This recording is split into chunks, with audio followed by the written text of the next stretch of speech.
আসসালামু আলাইকুম প্রিয় শিক্ষার্থী বন্ধুরা, সবাইকে আমার স্কুলের পক্ষ থেকে স্বাগতম।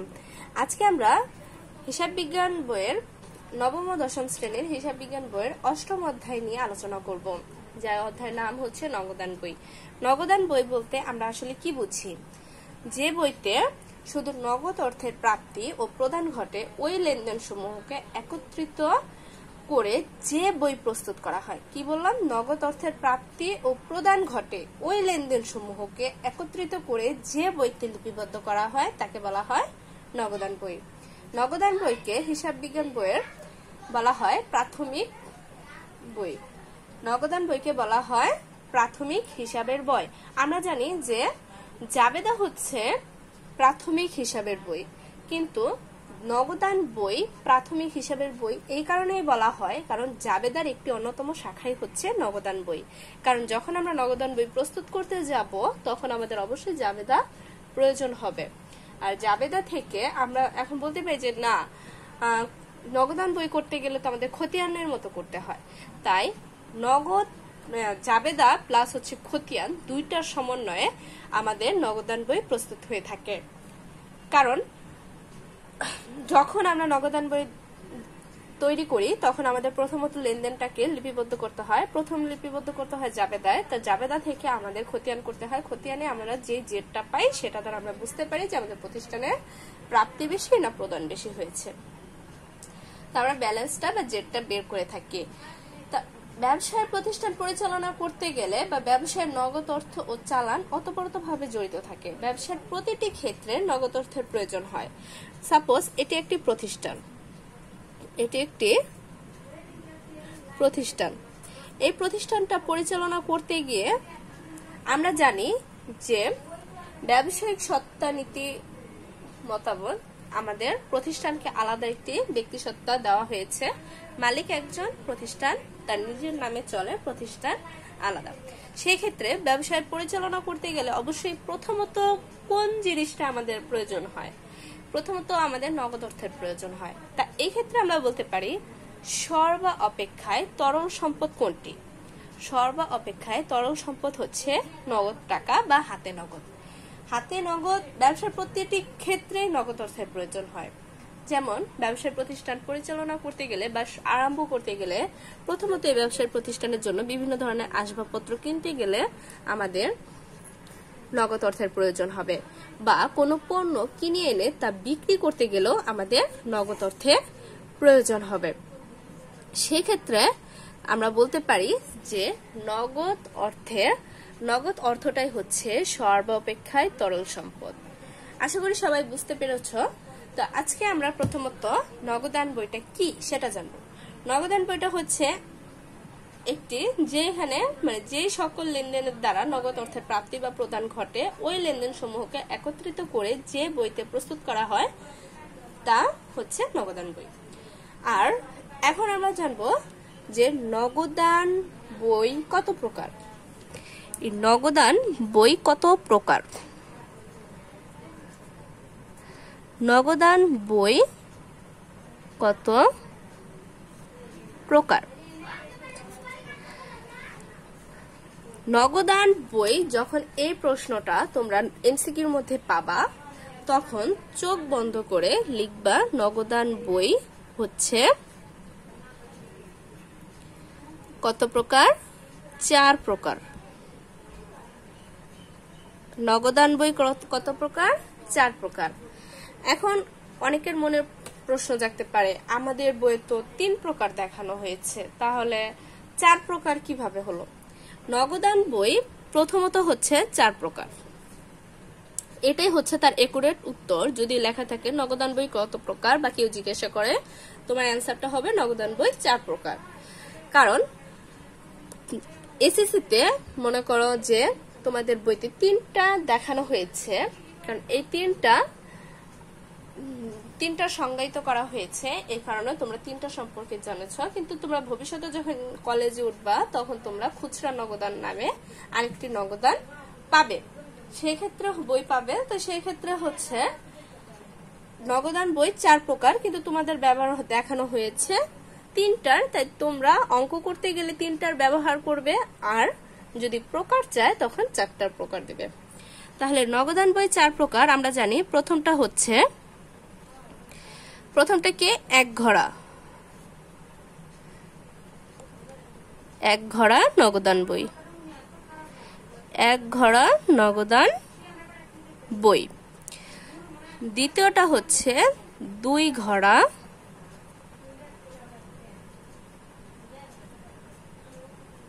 নগদান বই। 3 নাম্বারটা হচ্ছে 3 ঘরা নগদান বই। 4 নাম্বারটা হচ্ছে খুচরা নগদান বই। তাহলে এই হচ্ছে আমাদের নগদানের প্রকারভেদ। নগদান বই কত প্রকার? 4 প্রকার। নগদান বই কত প্রকার? আজীবন মনে রাখবে, নগদান বই হচ্ছে 4 প্রকার। যার প্রথমটা হচ্ছে এক ঘরা নগদান বই। প্রথমত আমরা এক ঘরা নগদান বই নিয়ে আলোচনা করব। এক ঘরা নগদান বইটা কি বা কাকে বলে?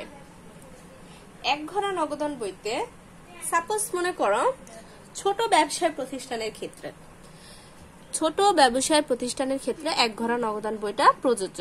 আর এটা হচ্ছে প্রাচীন পদ্ধতি ছিল, যখন ব্যাংকের প্রচলন বেশি ছিল না তখনকার এই এক ঘরা নগদান বইটা বেশি প্রচলন ছিল। বাট এখন এক ঘরা নগদান বইটা খুবই কম প্রচলিত আছে।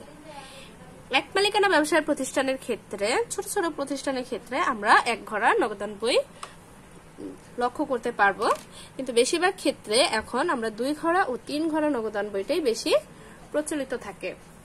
তো সেই ক্ষেত্রে হচ্ছে সাপোজ মনে করা একজন ব্যবসায়ীর ব্যাংকে কোনো অ্যাকাউন্ট নেই, ব্যাংকে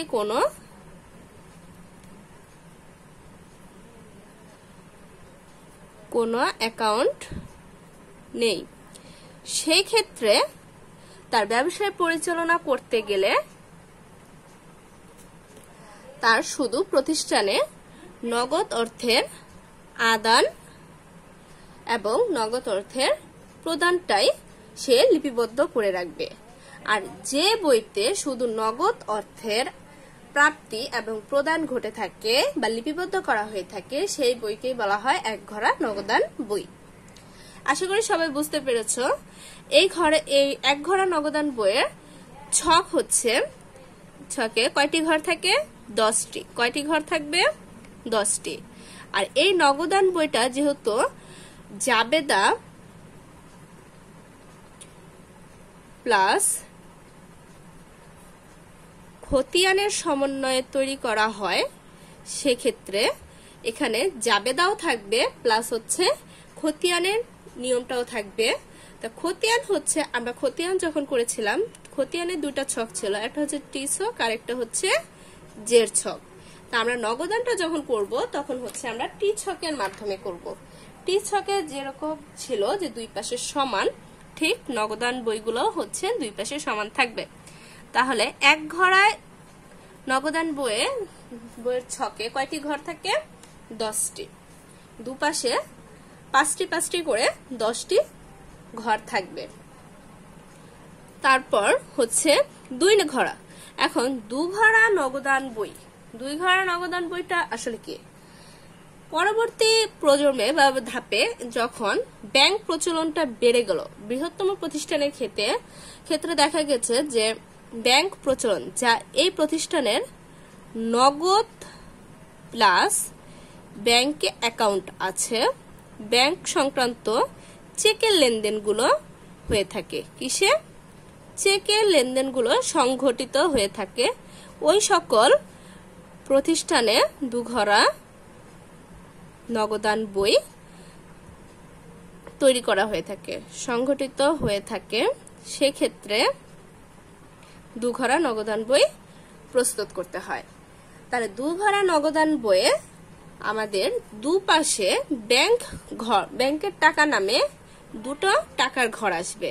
তাহলে 10টি তো ছিল, 10টির সাথে আরো 2টি যোগ হলে তাহলে 2 ঘরের নগদান ছকে কয়টি ঘর থাকে?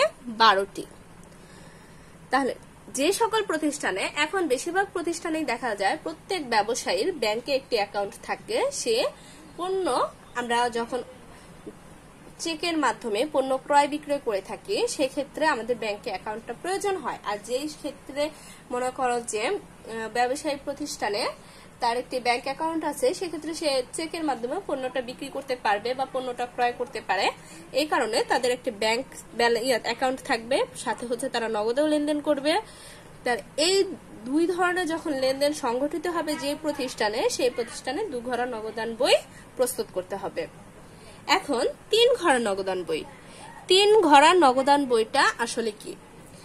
3 ঘরের নগদান বইটা হচ্ছে যখন আমরা বাট্টা পাবো, আমাদের নগদ বাট্টা। বাট্টা হচ্ছে 2 ধরনের। বাট্টা কয় প্রকার? 2 প্রকার। বাট্টা 2 প্রকার। কি কি? একটা হচ্ছে কারবারি বাট্টা বা ব্যবসায়িক বাট্টা, কারবারি বাট্টা, আর একটা হচ্ছে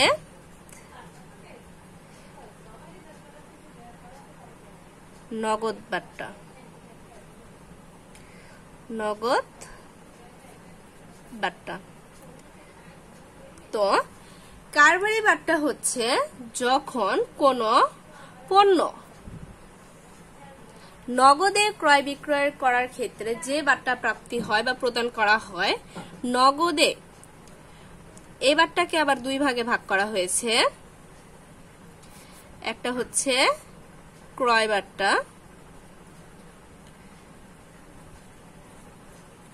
আর এটা হচ্ছে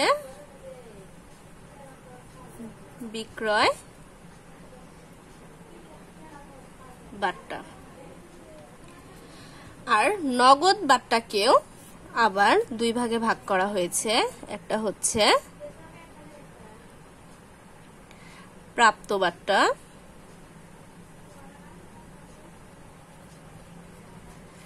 আর একটা হচ্ছে প্রদত্ত বাট্টা।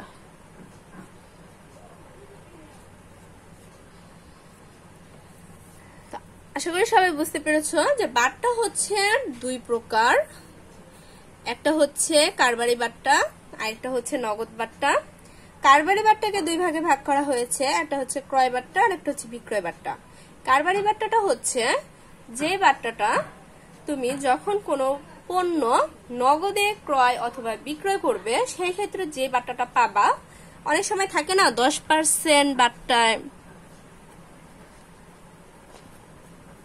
পণ্য নগদে ক্রয় মূল্য 1000 টাকা।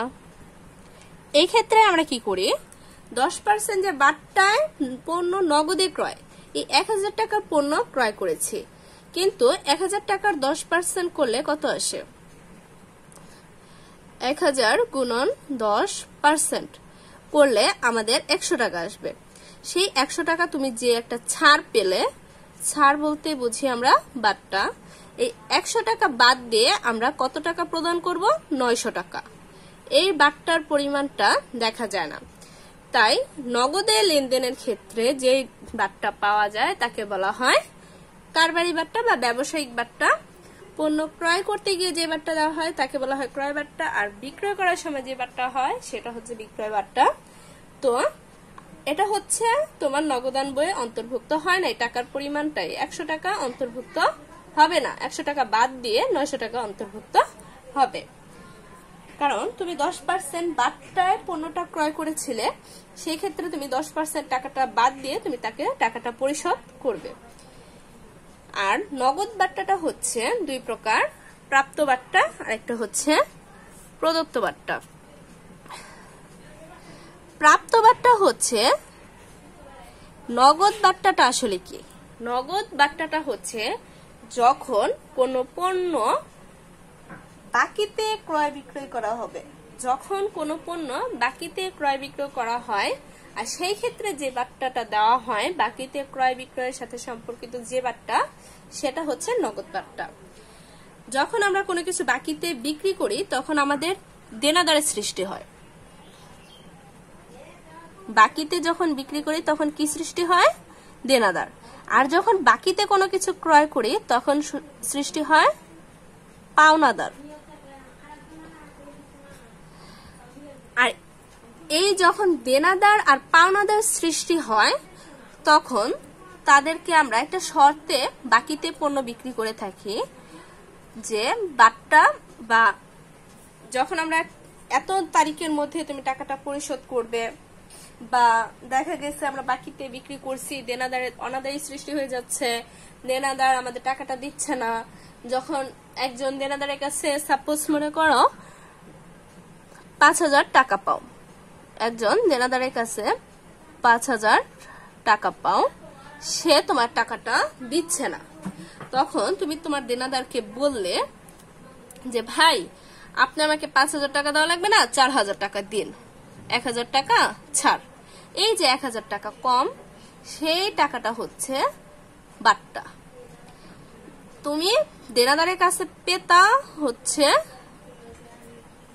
5,000 টাকা, তুমি দেনাদারের কাছে কত টাকা পাইতা? 5,000।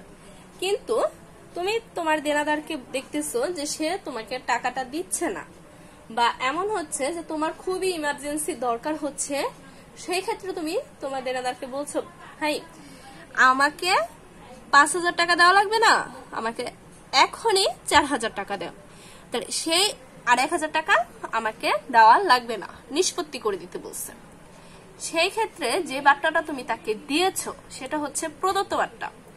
দেনাদারকে যে বাট্টাটা দেওয়া হয় সেটা হচ্ছে প্রদত্ত বাট্টা, কারণ তুমি তাকে ছাড় দিয়েছো। আর পাওনাদার বলতে তোমার কাছে যে টাকাটা পাবে। তো তোমার কাছে সাপোজ কেউ 2,000 টাকা পায়, এখন 2,000 টাকা পায়, তুমি তাকে টাকাটা দিচ্ছ না, বা সে তোমাকে বলল যে আমাকে 2,000 টাকা দেওয়া লাগবে না, 1,500 টাকা দাও আর 500 টাকা ছাড়।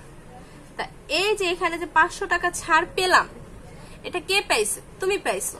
তাহলে পেলে কি হয়? প্রাপ্ত হয়। তাহলে পাওনাদারকে যখন টাকা পরিশোধ করতে যাব, বা পাওনাদারকে কোনো টাকার পূর্ণ নিষ্পত্তিতে টাকা প্রদান করা হয়, তখন হচ্ছে প্রাপ্ত বাট্টা হয়। প্রাপ্ত বাট্টা হচ্ছে তোমার জন্য আয়, যে টাকাটা তোমাকে দিতে হলো না, টাকাটা তোমার কাছে থেকে গেল, তাহলে সেটা হচ্ছে তোমার জন্য আয়। আর যখন দেনাদার কাছ থেকে তুমি টাকাটা পেতা, কিন্তু তুমি তাকে কি করছো? ছাড় দিয়ে দিছো, তাহলে এটা হচ্ছে প্রদত্ত। প্রদত্ত মানে দেওয়া, তুমি ছাড় দিছো তো খরচ হয়ে গেছে, তা খরচ হচ্ছে ডেবিট, তো প্রদত্ত বাট্টা ডেবিট পাশে বসবে আর প্রাপ্ত বাট্টা ক্রেডিট পাশে বসবে, যেহেতু এটা আয়। তো 3 খরা নগদানের ক্ষেত্রে হচ্ছে আমাদের এই নগদ বাট্টা অন্তর্ভুক্ত হবে। 3 খরা নগদান বইয়ের ক্ষেত্রে আমাদের নগদ বাট্টাটা কি করতে হবে? এই ছকটা অন্তর্ভুক্ত করতে হবে। কারণ 3 খরা নগদান বইয়ে যখন দেনাদারের কাছ থেকে প্রাপ্তি, বা করিম রহিম অমুকের কাছে তুমি 10,000 টাকা পাও, তার কাছ থেকে 10,000 টাকার পূর্ণ নিষ্পত্তিতে তুমি 9,000 টাকা বা 9,500 টাকা প্রাপ্তি হতে পারে বা প্রদান হতে পারে। সেই ধরনের লেনদেনগুলো যে বইতে সংগঠিত করা হয় বা লিপিবদ্ধ করা হয় তাকে বলা হয় 3 ঘরা নগদান বই। তো 3 ঘরা নগদান বইয়ে বাট্টার আরো 2টি ঘর আসলো, তাহলে 2টা ঘর আসার কারণে এখানে 12 থেকে এখানে কি হবে? আরো 2টা ঘর যোগ হবে 14টি। তাহলে 3 ঘরা নগদান বইয়ে কয়টি ঘর হবে? 14টি। তো এই হচ্ছে আমাদের নগদান বইয়ের জাস্ট প্রাথমিক যে ধারণা জ্ঞান, যে নগদান বইটা কি, নগদান বইটা কেন তৈরি করা হয়, নগদান বইটা কত প্রকার, কি কি। তা এতটুকু দেখলে বা এতটুকু যদি তোমরা আমার ভিডিওটা খুব মনোযোগ সহকারে দেখে থাকো, তাহলে আশা করি তোমাদের এতটুকু কমপ্লিট হয়ে গেছে।